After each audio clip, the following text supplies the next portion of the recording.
All right, hey everyone. It's let's see here, May 12th, 2024. It's about 1 a.m. in the morning. I'm Chris Lucas. This is my show, The Protestant View for now. I might change the name soon. Anyway, this show, it's going to be on my paper I'm working on called The Singular Reality of the Present, a Case for Strict Presentism. And um and some people might be wondering, it's like, wow, I really like kind of accelerated my thinking about this really, really fast. But one thing I realized when I had Christopher Fisher on my show a couple of weeks ago, and he was like a surprise guest, um, and a really good author, I'm finding out that when I asked him a question in the middle of the video, I go, how long have you been an open theist? And he said, all of his life. And I started thinking to myself, okay, even though, like, when have you, Chris, been an open, how long, Chris Lucas, have you been an open theist for, right? And I'm like, wait a minute.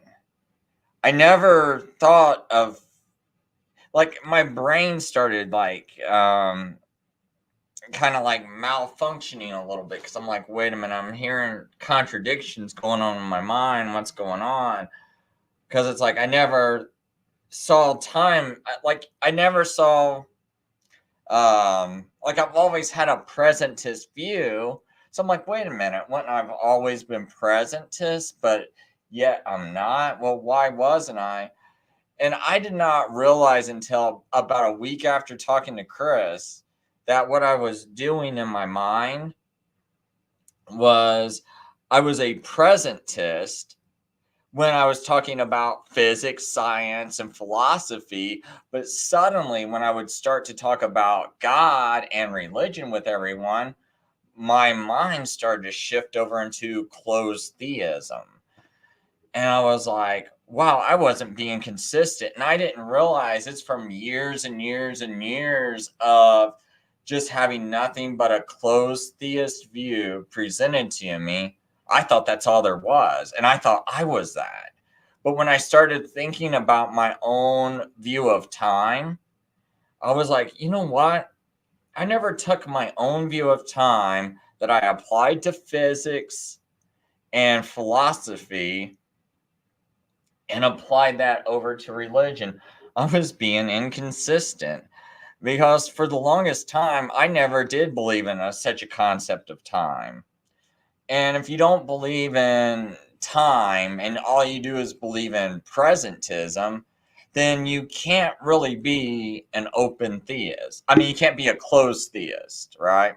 Because I was listening to this guy called William Lane Craig. And I should have put this other channel in my video description, but there's a really good channel called Faith Unaltered on YouTube. And I like these guys, and then they're from Indiana like me. Well, at least the guy who runs it, Tyler. And so I like to promote people from my own state, just because, I think it's pretty rare to have someone with a good show and then they're from your own home state. And the reason why I say he's got a good show, some people will hate me for saying this, because he's kind of, right now, he's holding, I think, a Eastern Orthodox view. And but the thing I like about Tyler is he's real open. He looks like he's searching for truth, and he's allowing kind of like a free forum where he lets everyone speak. So anyway, gosh, I can't even remember where I was going. Oh yeah, he had William Lane Craig on recently, about maybe a week or two ago. And William Lane Craig, I was kind of perplexed because I think he says he holds presentism, but yet when I was hearing him speak, he said that God was timeless and then he created everything and then entered into time. So I guess he holds a view. Now, I don't know if I'm saying this perfectly. I'm just going by how he was talking, right? And this is just my first time listening to him, because up until this point, I thought to be honest, I thought he was just some popular YouTuber that people liked, and I never listened to him. But he said something about God entering into time. And when he said that, it made me kind of cringe a little bit, because I'm like, well, I don't think you could be a real presentist and be a closed theist, because someone in the comments, now I'm kind of also going by what people said in the comments too, because I go, is William Lane Craig a closed theist or an open theist? And they go, a closed theist. So when he says something like entering into time, and then I read that comment that he's a closed theist, I have an issue with that, because to me, when you say entering into time, I don't think God entered into time. I think my in my perspective, which I'll start to read in a minute, is where that's why I even coined this term, because I was like, I need something better. I need to have this thing called strict presentism. I'll just go ahead and put it up on the screen so people can see what I'm about ready to read. And I just kind of wrote this thing a few days ago because I was arguing with people a lot. And I was like, I got to have something that also separates myself from William Lane Craig. Because if you think you're going to hold a presentism that's closed theist, to me, when you say closed theist, that's kind of like saying that God's outside of time and he's able to look down a timeline.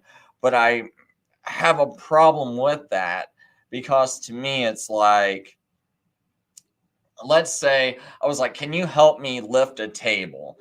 I'll grab one end of it and you grab the other end, but that other end's infinite. How are you going to grab that other end if it's an infinite end and it goes on forever and ever and ever?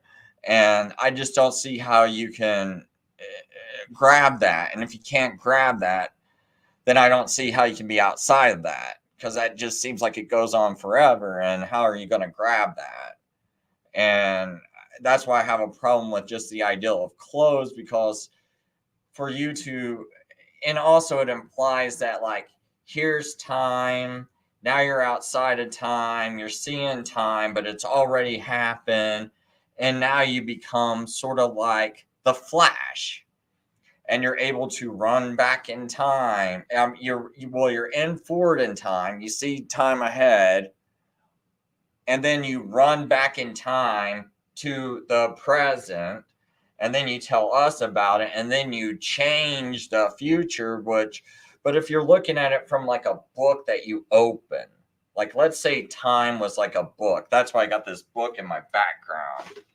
And if you look at it, and here I want to show something about this book, because some people might not notice this detail. There's like this detail. Where is it at? Oh, it doesn't have it. It's way up here. But there's this detail in this book. It's like, it says the infinite book, right? So what it is you got God sitting right here. And so he's kind of like outside the book. And he's just chilling outside the book. I didn't mean to do this. I'm using like an AI to try to generate this image. It got close to the image I wanted, but I would have rather had God facing this book right here, and then he's like sitting outside, and then it would have said like the infinite book up here. That was my ideal, but I got like 2 minutes to try to create a thumbnail. So that's why I was trying. I don't know why. I just noticed it's got this airplane, but basically, the way I think most people see time is that they see God outside, like let's pretend time is this book.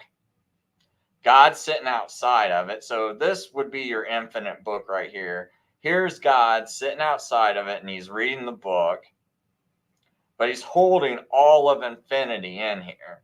But the thing is, how do you hold this part of infinity, like the end of it, right?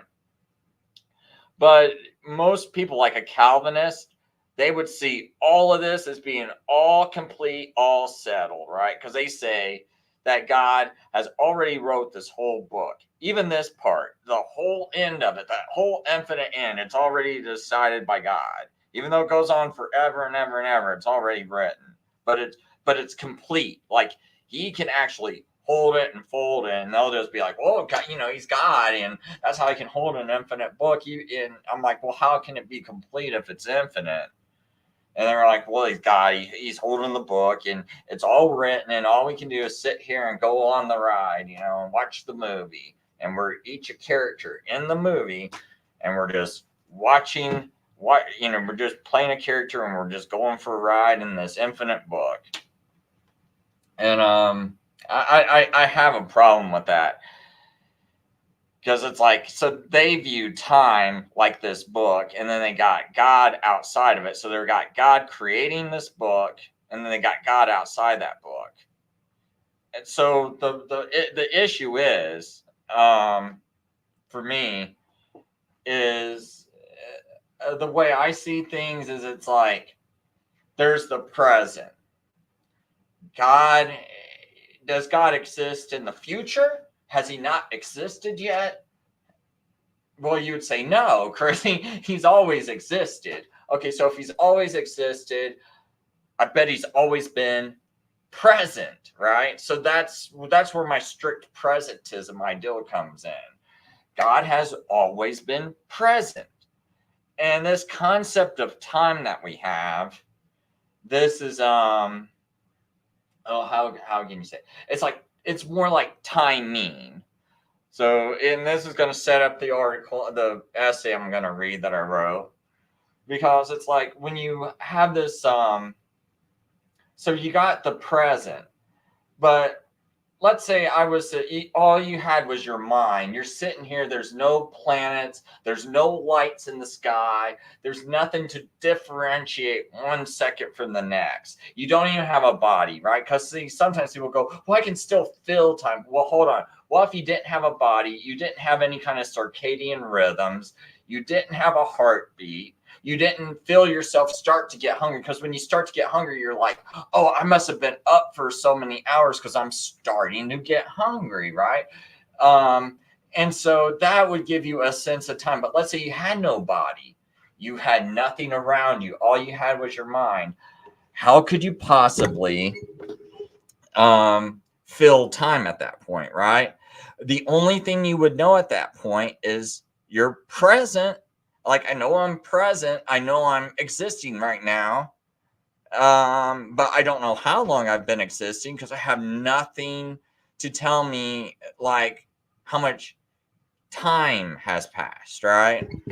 So what I would say is, like, existence is a lot like present, and I would put presentis, like a presentness, as being like an attribute of God. So if you take the word present and existence and you put them together, you got presence, right? And so I would say God's always had a presence. God's always been present. And so this thing about time is, if you had just a mind and you're just sitting out there, but now let's say but now if you have a body, and let's say I start playing a song and it's got a beat. Well, now you would have something to time, your movements to, right? You go, oh, I'm going to move my body to this beat. Now you got timing, right?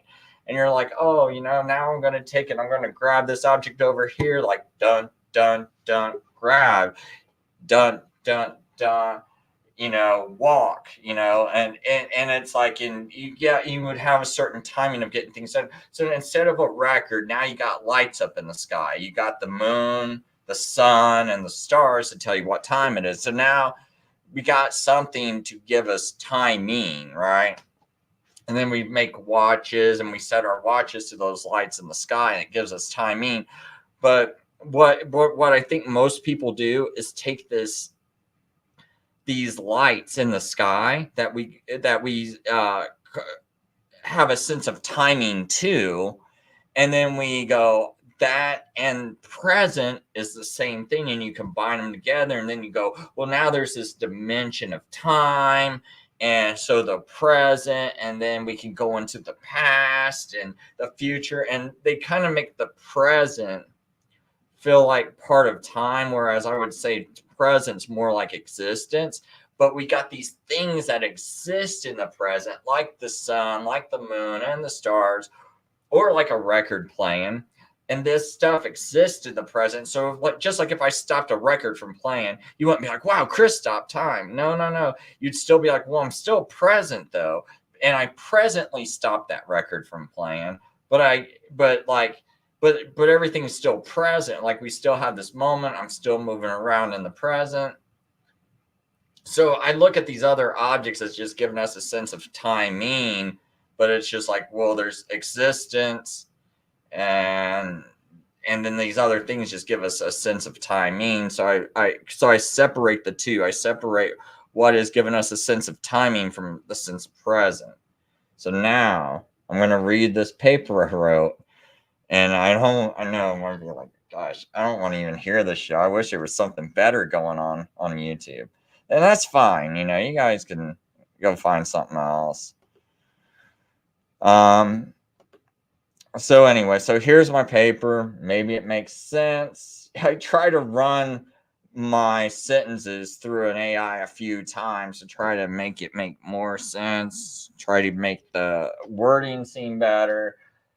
So anyway, this is called The Singular Reality of the Present, a case for strict presentism. And part of the reason why I'm reading this is I know people don't read my posts and things, so I'm making a video of it. In the philosophical discourse of time, a compelling perspective emerges through the lenses of strict presentism. This view posits a singular existential truth. Only the present exists. It is a realm distinct from the concept of time, standing as the sole testament to existence. This essay endeavors to elucidate strict presentism, arguing that the present and time are not synonymous, but are, in fact, two separate realities. So, the nature of the present. At the heart of existence lies the present, a singular, unrepeatable moment that encapsulates reality. It is the canvas upon which the universe reveals itself, constantly refreshed by the brushstrokes of change. Our awareness of the present is confined by the limits of observation, for we are but witnesses to a fraction of its vastness. Yet this does not diminish the present's omnipresence. It remains the definitive state of being. So just to let you understand, because I say, for we are but a witness to a fraction of its vastness. Okay, if you think in the Bible, like when God says a day to God is like 1,000 years and 1,000 years is as to one day, I don't think God is giving us a perfect one-to-one reference. Like, I think like a single second to God can seem like forever to us, like in his mind, when he looks at a single second of, because he's seeing everything going on. And you got to think how much for us to see everything in the whole entire universe going on in a single second, like it would take the way our minds work, it would take us a very long time. I don't know how many years to like see and comprehend everything that goes on a second in this entire universe. So that's what I mean by for we are but witnesses to a fraction of its vastness.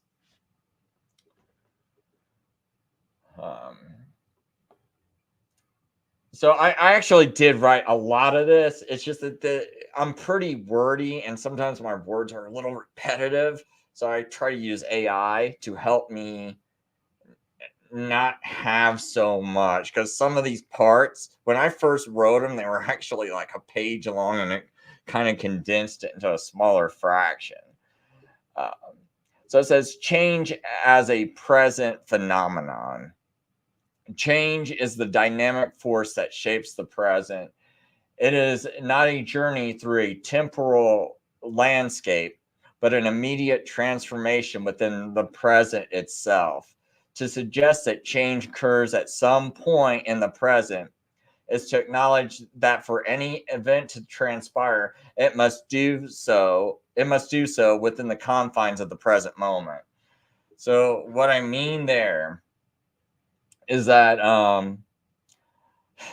because some people go, well, Chris, you said like at some point in the present it happens. What I mean is, like, when something happens, at some point it happened in a present moment, right? Because someone got real stuck on that and was like, well, you say at some point in the present, that sounds like time. And what I mean by that is, it's like at some point when any event happens, for it to actually happen, there was like a moment where you said, where if you were to witness the event, you'd be like, this is happening in the present. So these events, they're not still in the future, or else they haven't happened yet. There has to be like a moment where you say, now it has become part of the present, so it actually exists at this moment. And this might be really hard for some people to wrap their minds around, but the reason, or some people might say, Chris, it sounds like you're rewording just time in general. And like, to me, there's like a very important distinction between time and presentness, right? Or timing and present. Like, and I think when people fully wrap their minds around it, and I know this isn't going to be the easiest thing for people to wrap their minds around what I'm saying, but I think when you wrap your mind around what I'm saying is, when you start to look at all these like theories of relativity and all these things like these like twin paradoxes and things going on, I think it becomes a lot easier to understand. Or like, when they have these things where it's like something travels faster than light. Like, let's say a rocket travels faster than light at maybe an asteroid or something that's a light year away, but this thing travels faster than the speed of light, and someone out there is observing, and they see a boom, but this thing was traveling faster than light. And now this rocket that hit this asteroid that this person's standing next to, they see a boom, but they see this thing that's traveling faster than the speed of light, but they see the boom first. And now all of a sudden they look back and they see a rocket blasting off from way down here off this planet. And now it's traveling here. And it's like, what am I just seeing? Or actually, what they would probably be seeing is the whole thing in reverse. Like, they see the boom, then they see the rocket, and then it's like, whoa, it's almost like I'm watching things in reverse. What's going on here? And they call it breaking causality, but did it really break causality, right? And so when you start to try to like comprehend what's going on, am I traveling back in time? Am I seeing time? Is this the present? Is that the present? What's the future? What's the past? Like, I think so it's like that's what this paper was trying to help wrap the mind around. I don't know if I'm quite explaining that correctly, but anyway. So anyway, existence and present, and I'll start reading people's comments in a second. This paper's not that much longer. Existence and present. To exist is to be present. The axiom this axiom holds true even when considering the divine. The concept of God as an eternal entity necessitates a constant presence. The notion of God coming into being at a future junction is incongruent with the essence of existence. Thus, presence and existence are intertwined, forming the foundation of being. So basically what I'm saying there is presentness is an attribute of God. Time versus timing. Common parlance often conflates time with the present, yet a distinction must be made. Time, as perceived, is not an entity but a measure of change, a rhythm to which we set our lives, akin to dancers timing their movements to a melody. The present, devoid of such metrics, offers no foothold for the concept of time. It is the celestial bodies and the cadence of our biological processes that lend us a sense of timing, not a dimension of time itself. So some people think time is like a dimension. And I'm like, I hate thinking of that, because what they also do is they take presence and kind of make that part of a dimension. And then they're like, well, God can exist outside, not just outside of time, but outside of present. But if God's existing outside of even present, how is God even existing? So that's kind of like my argument, is that there, like, God presently exists. It's not like he's going to exist in the future. He's still presently existing. It's just that, like, all these timing mechanisms, they don't matter to God, because the way of God sees everything. He's not like it's not like these like timing mechanisms or anything binding to him. It's like the sun's not binding to him, the stars moving aren't binding to him, but this is just what gives us a concept of time. So the illusion of temporal dimensions. The fallacy of time as a dimension is a misconception that strict presentism seeks to correct. Time is not a book which events are inscribed, nor a realm that God transcends. To assert that God exists outside of time is tantamount to claiming God exists outside of the present, a contradiction. For to be outside of the present is to be non-existent. I think that's pretty self-explanatory, considering everything I've said earlier. Constant change of the present. The adage, time keeps everything from happening at once. So I know we've heard this. I've heard this ever since I was a kid. It's like, what is time? And someone goes, well, time, Chris, keeps everything from happening at once. Because if we didn't have time, everything would all happen at once. And I think that's a horrible conception of time. Because it's like the present. It's like nothing. Time is not. It's not like everything's written. Everything's gonna happen, and time is what, like, whoa, I'm holding you back. I am time, and I'm holding you back, and I'm separating this next nanosecond from happening over this next nanosecond. But wait a minute, we can, like, I even, as time, I need to get it even smaller, like 1/1000th of a nanosecond. No, 1/100000th of a billionth of a nanosecond, right? It's like, and you got like time holding like like everything back from happening at once. But if you keep dividing it up into smaller and smaller pieces, it's like that. It, to me, it's just like an infinite, like, thing that you're trying to hold back, and it's just easier to say that there's just present. How is the state of thing? How is everything? What is the present state of everything? That would probably be the simpler way of looking at it. So it's like, God, he can see if there's a change happening in 1/100000th of a nanosecond. Well, God can see that, if he knows this atom, this electron going around this atom that's way off in Alpha Centauri or wherever, or the edge of the universe. he can know that how fast that atom's spinning, right? Like I believe he, just like he knows every hair on a person's head, and you have over 1 billion people on Earth, and he knows how many hairs every person has at this present moment. It's like he can see all this, but he knows everything that's happening in the present, and it's like whatever is the most minute change that's going on in the present, that would probably be like your smallest unit of time, that, and God can see that because God's continuously aware of the present. So he's got like omnipresent awareness.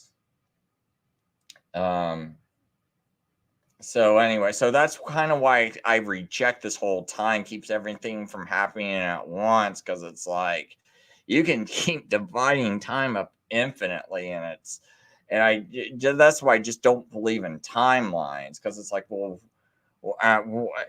how much do you cut that up, and you're like, well, time's keeping even this little billionth of a second, and then this billionth of a second, and then time's keeping this billionth of a second from happening.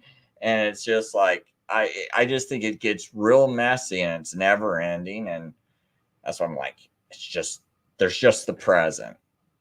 And if there's a little change, then the present has changed. Any tiny little change, now you have a change in the present. So the adage, time keeps everything from happening at once, is a misrepresentation of reality. What we experience is not a sequence of events unfolding along a timeline, but a perpetual alteration of the present. The impossibility of time travel is testament to this truth. We cannot transverse a non-existent temporal plane. So that's what my view of time also entails. There is no such thing as looking down the corridor of time. There is no such thing as time travel. You'll never be able to travel to the past. You'll never be able to travel outside of the present. Now, the present can become everything that, like, if you're like, well, I can see everything in the present causing what's going to happen in the future. Yes, you can see that. And some people might say, I'm traveling into the future. But I don't think that's really accurate. It's just like the present conditions of things lead to the future.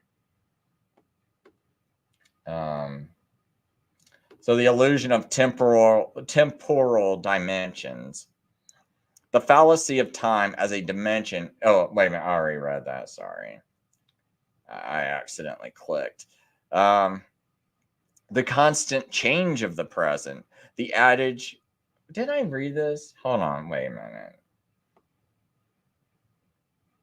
Oh, I read that. Sorry. I accidentally clicked down there. Reinterpreting time dilation. This is I'm almost done because I'm at the conclusion part.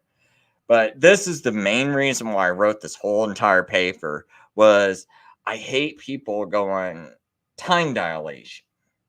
And it's almost as if we live like there's a timeline and God can exist outside of it, which also means God can even exist outside the present, the way these people conceptualize things.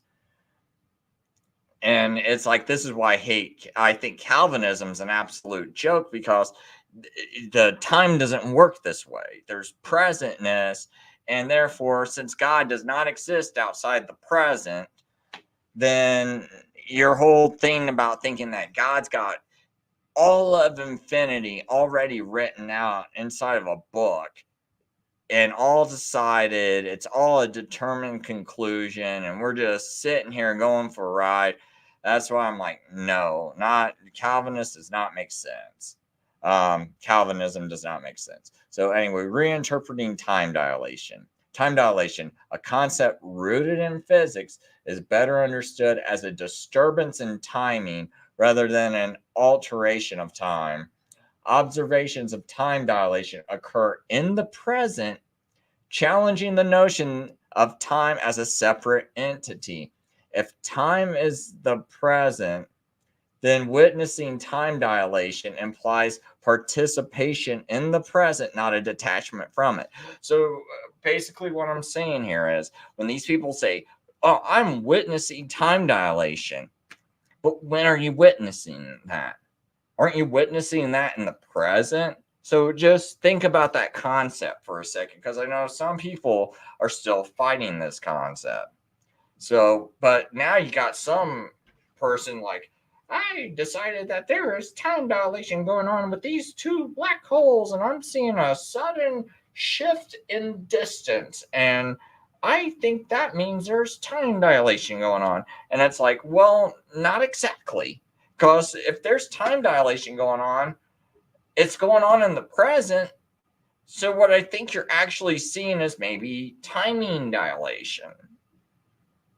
And since you're witnessing that in the present, you can't detach that from like time. Like when you're calling the present time, it's like, well, okay, are you witnessing that time dilation in the future? Are you witnessing part of it in the future? Are you witnessing part of it in present, part of it in future? Or are you witnessing it all in the present? So this is this a present change going on, or is this a future change going on? But how are you seeing a future change? Like but you're seeing that future change in the present, so you're seeing it change in the future, in the present. So are you really sure that you're seeing a time dilation if you're seeing it all in the present?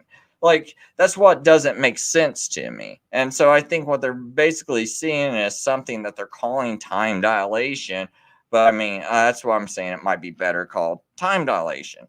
And I actually submitted this to some physicists, which I'll admit, I know very little about physicists. I know very little about physics. In fact, I've only watched about 100 hours of videos in the past week, or maybe 2 weeks on it. Just trying to make sure when I say this, like, have you guys really calculated time and time dilation? And it doesn't really seem like time dilation.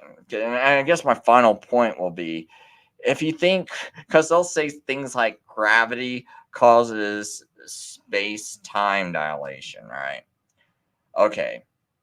Do you guys know what gravity is? Can we make gravity in a lab and demonstrate gravity and demonstrate what causes gravity and like make something, and now we're like, look, anything we throw at this sticks to it. We have recreated gravity in a lab. See, gravity's still a mystery to them. Okay, so if gravity's still a mystery to them, they're not 100% sure how it works. To me, at least, it seems like they don't know how it works, or what exactly causes it.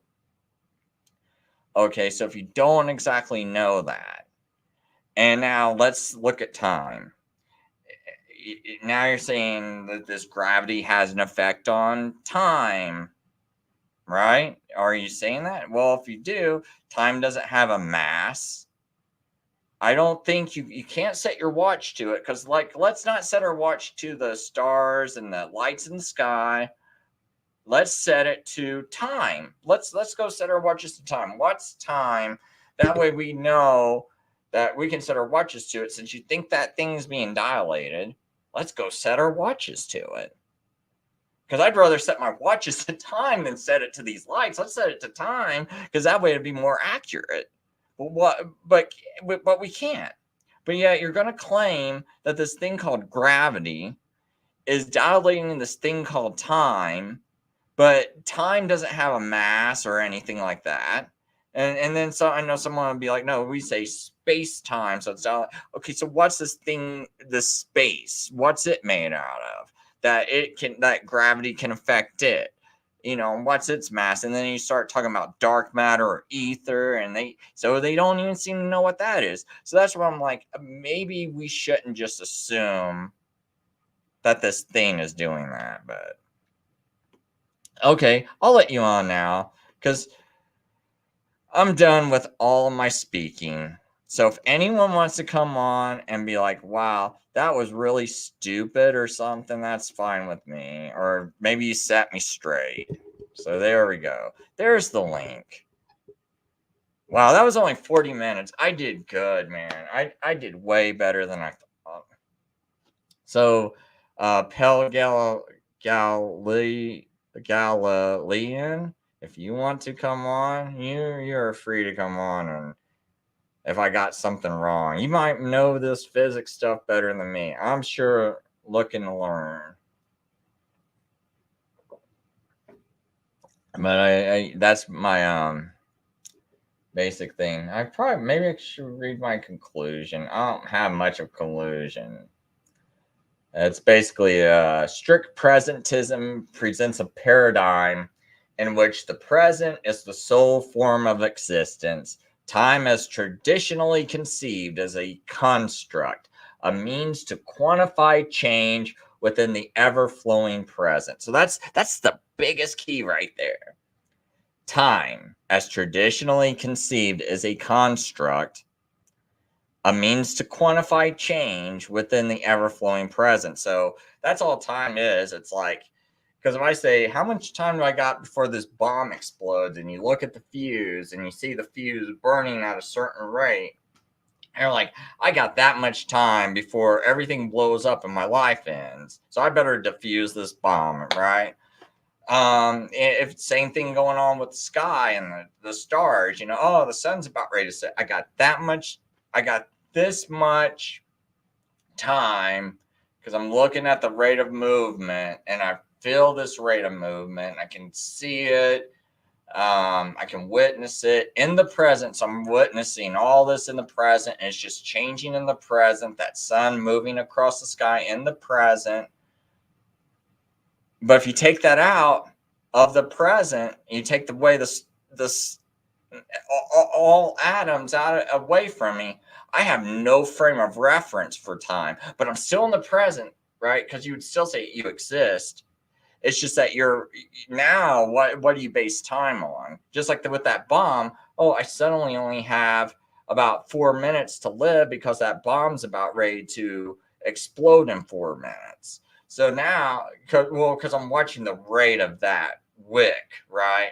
And I'm basing my 4 minutes off of what I would normally base 4 minutes off on my watch.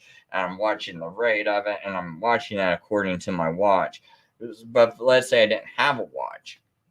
Let's say I had this this little hourglass, but it's not really an hourglass. It's just sand. But let's say, I didn't even know what an hour was. All I knew was I could get a sense of how long this sand takes in a minute to go from here to down here to this part of the hourglass, right? So it goes from here to here. I'm like, okay.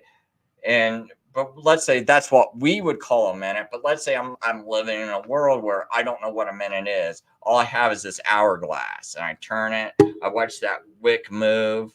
I'm like, okay, it moved that much, and now I flip the hourglass over, and it moves that much. Okay, but we would call that like a minute. But let's say I live in a world where I have a minute, like a minute little hourglass, right? So it's just a minute long, and I flip it, and I'm watching this wick move.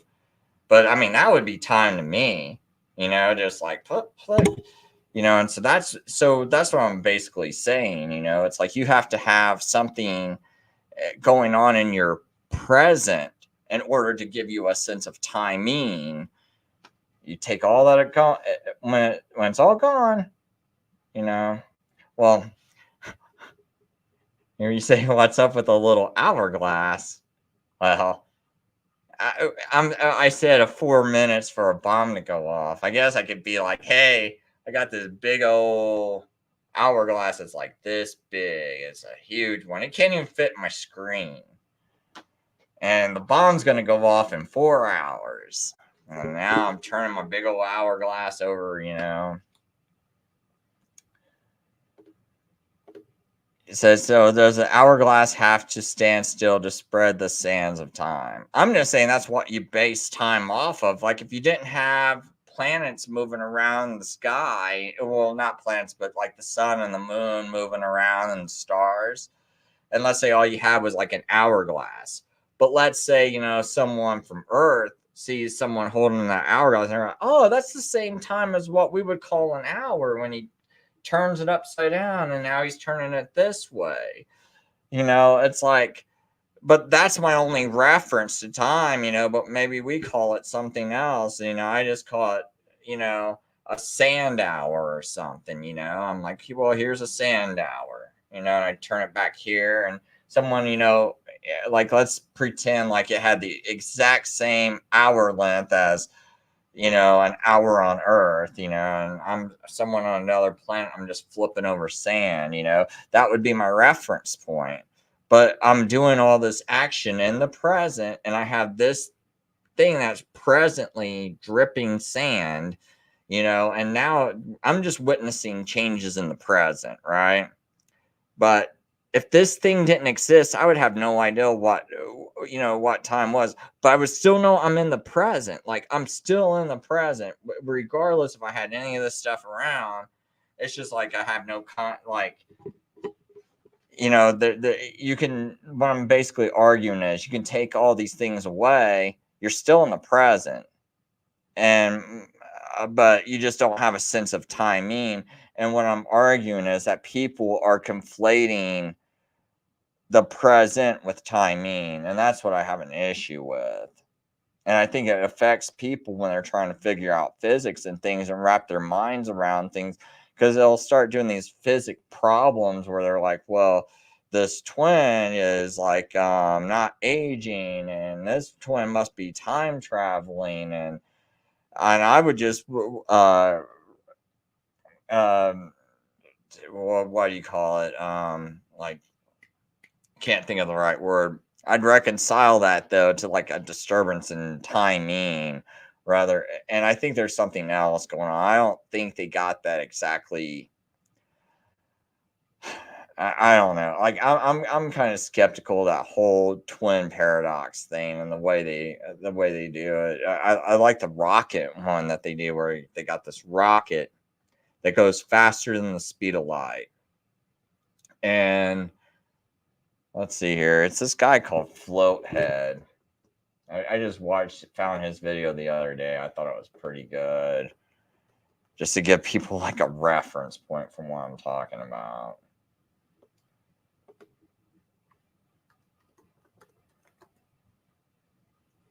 Let's see here. Floathead physics. Yeah, he does this one where it's like, it's called why do faster than light signals reverse time, breaking causality? Right. Oh no, I don't want to add that. Then it can blow up a target even before being launched. I'm not joking. Here's what I mean. Thank you, Brilliant, for sponsoring this video. If a missile can travel faster than light, then it can blow up a target even before being launched. I'm not joking. Here's what I mean. Say we want to blow up an alien base on an alien moon very, very far away. Why? Because we're going to discover something fascinating. So we use a very advanced hypersonic missile, but for now, this missile is traveling slower than the speed of light, normal stuff. So it's going to take a few years to go and blow up its target, right? But if there are some observers nearby witnessing this event and they're moving very close to the speed of light, they would disagree on how long it took for the missile to go and blow up the target. Some would say that, no, it only took a few days. Versus others would say that, it took a few decades for it to happen. And that is fine because this is relativity. The time between events is relative. It depends on reference frames. But you know what's not relative? The order of events over here. Everyone would agree that the missile was launched first and then the target was blown up, because the cause comes before the effect. Kind of makes sense, right? Unless the missile is traveling faster than light. If this missile is traveling faster than light, then there will be some observers who will find that the target got blown up even before the missile was launched. And this is not just an illusion that is caused because light takes time to reach people's eyes. No. As we will see in this video, it will be their reality. When things are traveling faster than light, some observers will find that the effect happens before the cause. Causality gets broken. But wait a second. Why does it happen? Why faster than light signals break causality? And even if they did, what's the big deal? Well, we can try to understand these things using spacetime diagrams or Lorentz equations, but our goal over here is not just to understand. No, no, no. The hope of this video is to try and rediscover these ideas step by step using intuition. So, if you're ready for this, let's begin. The biggest challenge to doing relativity intuitively that I have found is that what you see is not what really happens. Here's what I mean. In our everyday life, the distances we're dealing with are so small, the speeds are so small compared to the speed of light that we can pretty much ignore the time it takes for light to reach our eyes. We can say that light travels almost instantly. And therefore, what we see is what's really happening. But that's not the case when things are very far away or when things are traveling very close to speed of light. What you see can be very different from what really happened. Say the distance between the destroyer and this moon is about 1 light year, meaning light takes about 1 year to go from here to here. We've also placed a curious astronaut very close to moon because we want to understand what she sees. And don't worry about her. She has high-tech spacesuit, so she will be protected from the explosions. Don't worry. And also to keep things simple, let's fire a missile that's pretty much traveling at the speed of light. Our calculations will be very easy. We can do it in our head. So if you fire a missile that's traveling at the speed of light, it's going to take 1 year to go from here to here. So it'll take 1 year to hit the target and cause an explosion. So 1 year later, it'll cause a boom. That means the time difference between the cause and the effect is 1 year. But the big question is, what would she see? Will she see the same thing what we saw in our animation? No. Because when we launched the missile at this point, she's not going to see it because the light from here hasn't reached her eyes. In fact, if we keep track of a light signal, we'll realize this light signal and this missile will travel together because the missile is also traveling at the speed of light. So what will she see? Well, let's find out. So since the whole thing travels together, when this light reaches her eyes, the explosion happens. That means she will see the explosion and this missile being launched at the same time. Now, of course, we could ask that, hey, shouldn't light from the explosion also reach her eye? Yeah, but because we have placed her very close to the moon, we can ignore that. That's the reason why we placed her very close to the moon, okay? So anyways, she will see both the missile being launched and the explosion at exactly the same time. But notice, it didn't really happen at the same time. Right in front of your eyes, Einstein says, an example where you see something is not the same. What you see is not the same as what really happened. But now Einstein asks, can she figure out, based on what we saw, what she saw, can she figure out what really happened? And I'm like, yeah, she can because she understands basic physics. Hey, Dr. Kandula with Advent. Today, simple challenge. Go ahead and shut your mouth. And then you see, you can say that, hey, the explosion, the boom happened right now. And although she received this image also right now, this image has been traveling, this light has been traveling for a year because it came from 1 light year away. Therefore, this light was created 1 year ago, and therefore the missile was launched 1 year ago, and therefore she can perfectly understand that the missile was launched 1 year, after which the boom happened. Everything makes sense. Also notice, which is going to be super important for us later on, because this light has been traveling for 1 year, the radius of this is also going to be 1 light year. So just by knowing the radius of the light signal, we can figure out how long that light signal has been traveling. And lastly, let's imagine if we didn't know this number, we didn't know how far this was.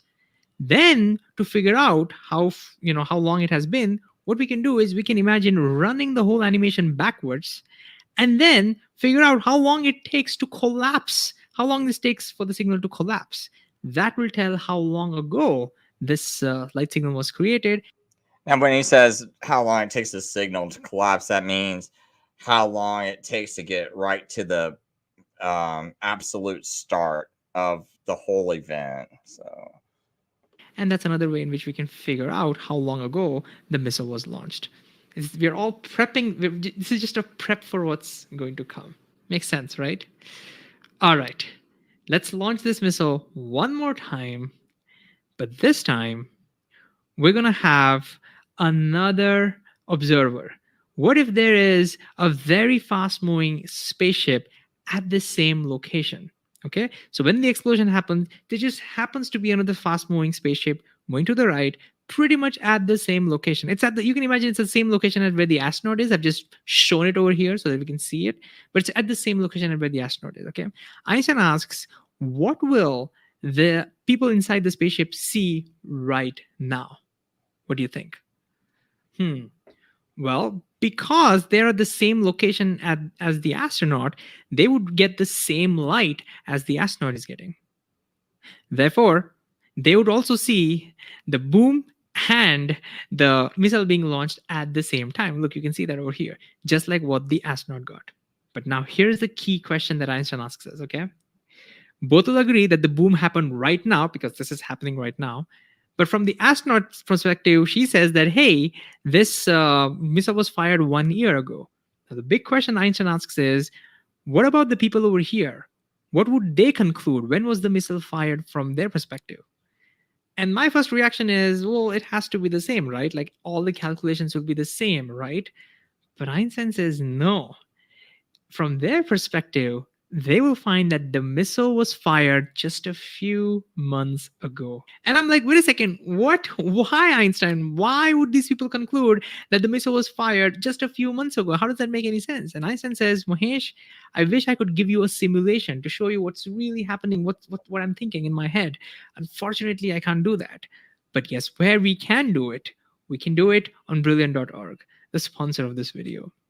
Okay, seriously, why do I recommend Brilliant all the time?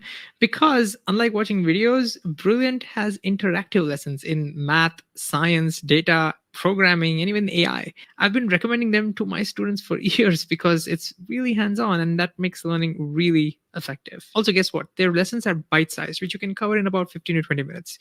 This means with just a few minutes every single day, you can actually enhance your problem-solving skills. I mean, how cool is that? For example, have you wondered, I'm not going to play this whole video because it's like 28 minutes long. I want to play a little bit of it just to have people understand certain things about,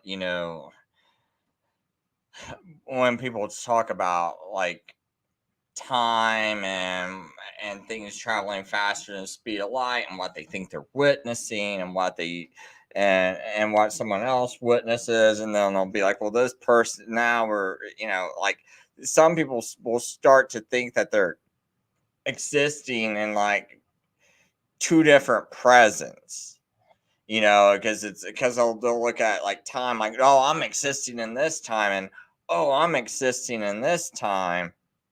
Whereas I think everything is existing in the present. There's no such thing as you're existing in some time over here, you're existing in some time over here, and you're existing in some time over there. You're all existing like in the present, but you're witnessing different aspects of timing. And because I keep thinking that most people would think that they look at time as being something you could travel down, and that God can be outside of, and that there can be a certain present here, and then this person witnesses another present over here, and this person witnesses another present over here.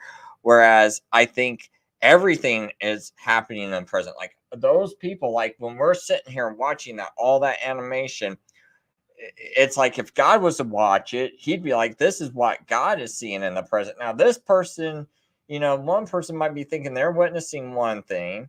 One person might be thinking they're witnessing another thing. Like, these people in this airplane right here, or this rocket ship, thinks they're witnessing one thing. These people think they're witnessing one thing. These people probably think they're witnessing another thing, right? But see, while we're watching this animation, this is where I'm like seeing like God's perspective, like from how we're watching this animation right now. That's all the present. Now, these people might not be aware of the present, right? Because like this person in in this spacesuit right here, to her, when she sees this boom and she witnesses this thing shoot, if this thing's going at exactly the speed of light, she probably sees an instant flash, and as soon as she sees light, boom, right? And it's almost like an instant to her, boom. She sees a flash from over here, and then boom, instant, right? But it actually had been traveling for 1 light year. So like God sitting out here, he's been watching this thing travel for a whole year. Her, she's just like, now, oh, I see a flash of light. It's coming from here. Boom. Einstein asks is, So it looks instant to her, but that's her. But see, all this is happening in the present. So however God's seeing all this happening, that's the present. Right? So this person might just now be seeing all this, right? Like they just might just now, a year later, they're just now seeing this rocket shoot from, hit this moon and go boom. They're just now seeing that flash of light. These people might be seeing a slightly different time frame, because I think he said, it's like it looks like it's only been traveling a couple of months due to their frame of reference, right? But it was still traveling at the speed of light for one whole year. It's just their frame of reference is different. Her frame of reference is different. This other ship right here, its frame of reference is different. But it was all happening in the present. So that's another thing I'm kind of just trying to use this to illustrate is like this is happening in the present. But I honestly think that some people, when they have a hard time understanding physics and stuff, because what they're thinking is when they're hearing the word time and stuff, they're thinking, wow, it's like it's breaking time and it's dilating time, and they got like this weird concept, and it's making it real hard for them to understand what's going on. Well, I think you need to understand it from our perspective as we watch this video, and then you're like, okay, so how we're looking at all this happening is what you would call the present, and then how they're viewing it would all be a matter of timing. So that's I'm not trying to like overcomplicate things or get things going way over people's heads. And maybe I'm off, because like I said, I've been like studying this for only about 2 weeks now.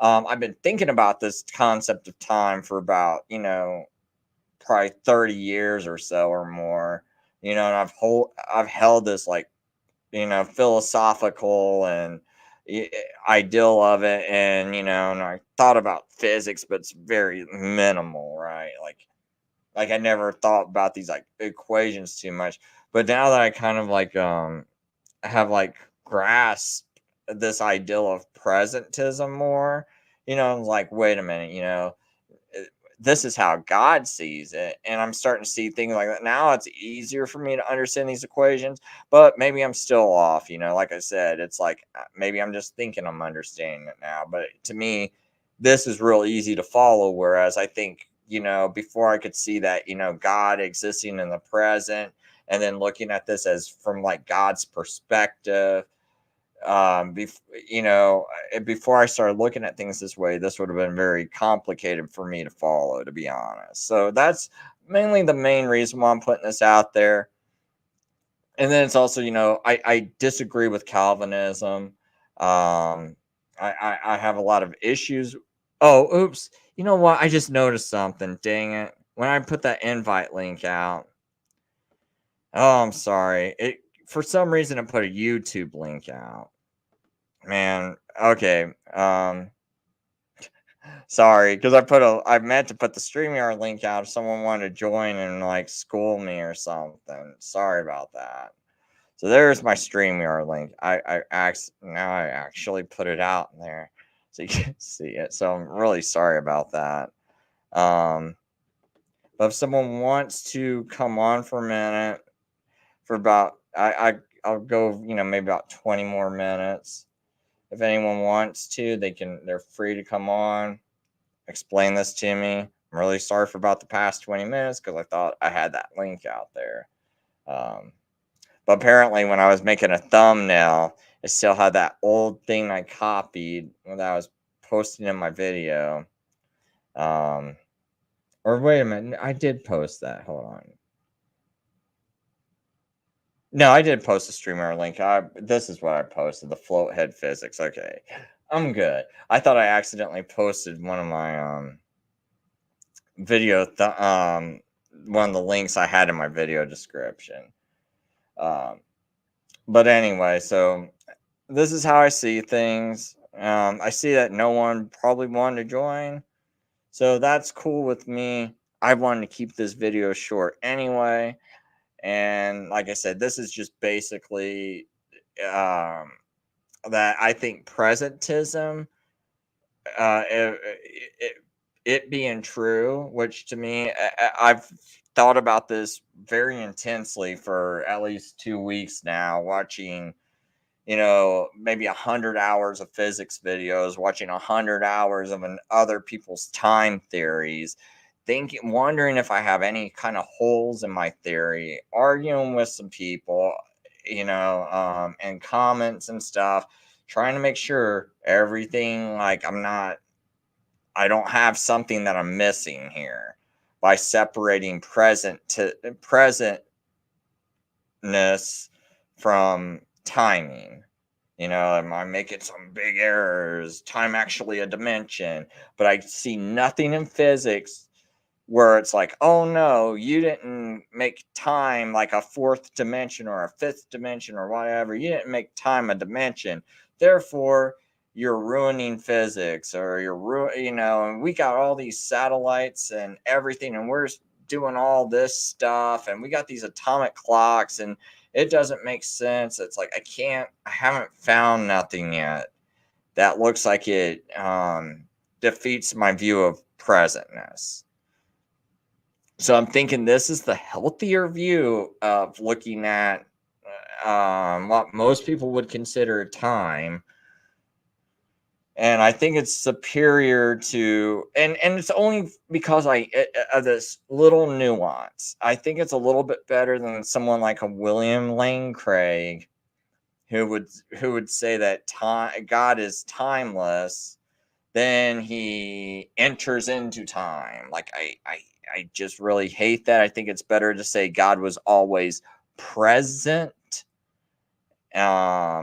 And the thing that we think of time as being, and how we conceive present, it's like, well, God was always present, and these are all this other stuff's timing that exists in the present. So it exists in the present, and that's just what we develop a sense of time around.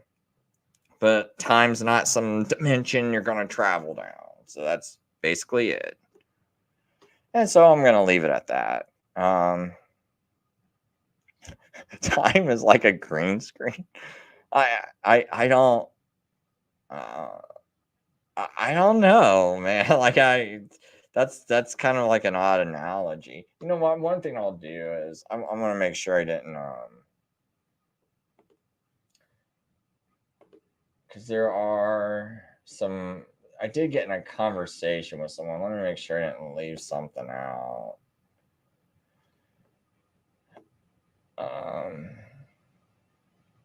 Oh, by the way, it's like, I did put links. There's some people that's been studying this way longer than me. Chris Fisher, he came on my show. And oh yeah, I did post this whole thing I wrote about the singular reality of the present.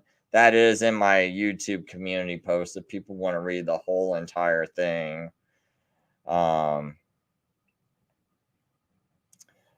And I think, I don't know if this is it or not. Nope. I want to read some comments just to make sure I'm not missing anything. So I did put up a poll. It says, can someone be a presentist and hold closed theas and be a closed theist? Personally, I don't think it's true presentism to hold a closed theist view. Most people just didn't know enough about it. So just only 60% probably out of 5 votes. But no one voted yes, so no one yet thinks you can be a presentist and be a closed theist. And when I say closed theist, like I said, my view of closed theism is just believing that everything's settled, and you have to me, for closed theism to exist, you almost have to view time as like like a book, and that God can exist outside of that and see this whole book that's already unfolded. And to me, it almost creates something where he's almost like Flash, and there is no real present at that point. If that's how it really works, there's no real present.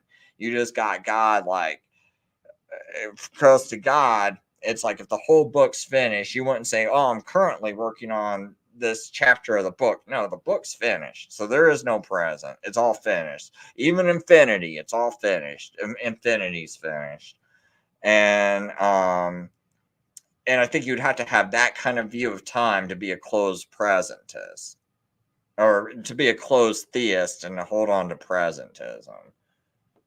So I'm not saying that God. It's because some people, they do kind of build up a straw man where they're like, "Oh, you're open theist," and therefore, and open theists believe God can't know the future. And it's like, no, no, no, no, no, no, no, no, no. There might be some open theists that have a view like that, but that's not all open theists. Like, I believe God, like, because that's how it was originally presented to me, is that, oh, if you're open theist, well, you're saying that God can't know the future. He can't know what you're doing the next nanosecond. It's all a mystery to him. He doesn't have awareness of everything going on. And no, I think he's got perfect omni awareness of all the present, and he can predict everything. Not only can he predict everything, but like, let's say God's like, he wants something like Daniel's prophecy to come true, Daniel 9 prophecy to come true, or Daniel 8. God can always arrange things and cause things to happen, to make sure these prophecies come true. Like, so he can first of all, he can perfectly calculate all this is going to happen, and then maybe even some things could be a variable that he might not be that might not be absolutely known to him, right? Like, I mean, I'm not saying that that's not a possibility, like, but even if there's like a possibility of a variable not that he doesn't absolutely know, that doesn't mean he can't cause events to happen to make sure that these things come to pass. I mean, certainly it's like, that's conceivable. If someone can believe in determinism and can believe that God can do something all the way from the beginning of the creation of Earth to cause all of infinity, and even like things that are happening like 1 trillion years later, and he can even predict where a molecule is going to be, and you believe in like such determinism as that, that he can, if he can do all that, just starting from the beginning, surely if there's open theism, that surely if he knows all the present moment perfectly and he says something's going to happen, he should be able to predict a mere 500 years later, 2,000 years later. Like, I don't, or and even be like, yeah, I can kind of see how people are going to be, and maybe this happens and maybe this happens, but I can just do all this and cause all this. Like, I'm pretty, like,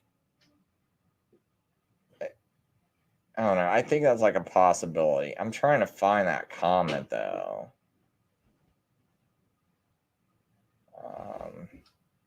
Hey, Daddy.